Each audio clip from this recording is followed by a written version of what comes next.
Today, we'll show you how to make such a laser cut lamp and turn what you see into what you get. And we'll share some simple but practical skills in designing your own laser projects.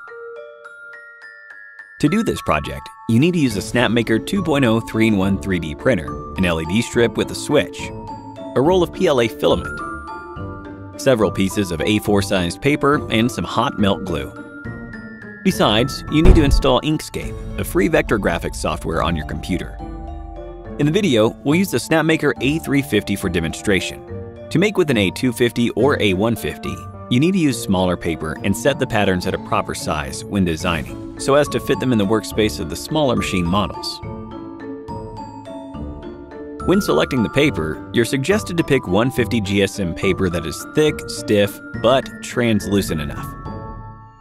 By the way, to make a lamp using real scenes, you also need a smartphone, a camera, a drone, or whatever you have for photo taking. Okay, let's go and look for some beautiful scenes in the city.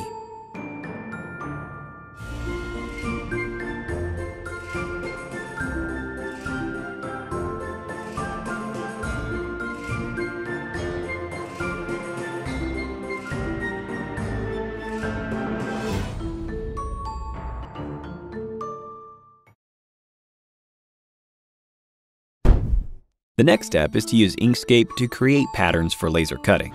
It's quite easy to do this part, as it doesn't require any long-term learning or in-depth understanding of graphic designing. But to get perfect patterns, you need to spend a lot of time on refining the details. If you are interested, just check the Inkscape tutorial in the video description down below.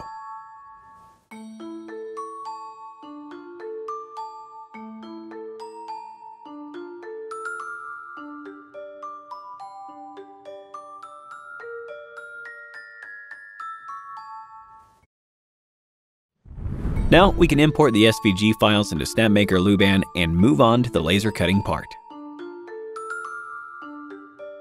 It's recommended to set the laser parameters as follows. When finished, generate G-code, send it to the machine, and start cutting. The other parts of the lamp, including the outer frame, interlayer frames, and back panel, we can print them out.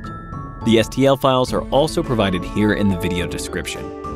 Import the STL files into Snapmaker Luban. Adjust the direction of the model to make it lay down on the platform.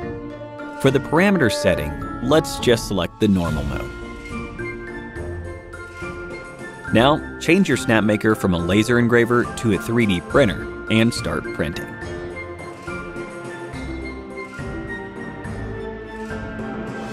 Stick the LED strips to the back panel with some hot melt glue, and fix the cable to the corner. Lay the outer frame flat with its back facing upwards. Put the paper silhouettes in between each interlayer frame in the order of your designing, and press down to make sure all the pieces are securely seated. You can also put in some extra frames to increase the height if needed. Finally, put a piece of blank paper on the top, and then the interlayer frame with a cable outlet. Cover the back with the back panel, clip the cable to the outlet, and fix the panel to the back with some glue. Nailed it! Have fun making!